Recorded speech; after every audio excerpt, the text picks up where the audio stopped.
சுவாமியே சரணையப்பா. எல்லாருக்கும் வணக்கம். நான் உங்கள் அபிமான பக்தி பாடகர் வீரமணி ராஜு.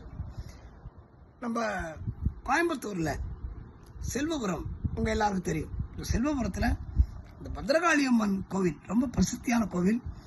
அந்த கோவிலில் என்னுடைய அன்பு சகோதரர் ஹரி மற்றும் அவருடைய குழுவினர் எல்லாம் பாதி பேர் இளைஞர்கள். அதில் ரொம்ப அழகாக ஒவ்வொரு வாரமும் இந்த பத்ரகாளி அம்மன் கோவிலில்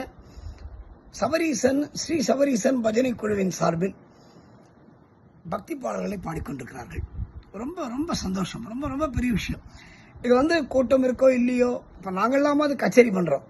அவங்க உண்மையான பக்தியோடு, எல்லாரும் மிகப்பெரிய பாடல்கள் கிடையாது, ஆனால் பக்தியோடு பாடினா அந்த இடத்துல இறைவன் இருப்பான் என்பது நிச்சயம். அந்த வகையிலே வாரம் ஒவ்வொரு சனிக்கிழமையும் அவர்கள் இந்த செல்வபுரம் பத்ரகாளி அம்மன் கோயிலில் இந்த பஜனை பாடல்களை பாடிக்கொண்டிருக்கிறார்கள். ரொம்ப விசேஷமான விஷயம்.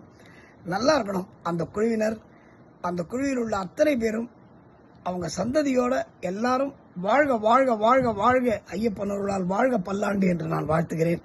பாபா அருளால் அவர்கள் தொடர்ந்து அவர்கள் வாழ்விலே நல்ல விதத்திலே முன்னேறி அவர்களுக்கு ஒளிமயமான எதிர்காலத்தை ஐயப்பனும் நமது சிவபுரம் பத்ரகாளியும் பாபாவும் தருவார்கள் என்ற நம்பிக்கை எனக்கு இருக்கிறது.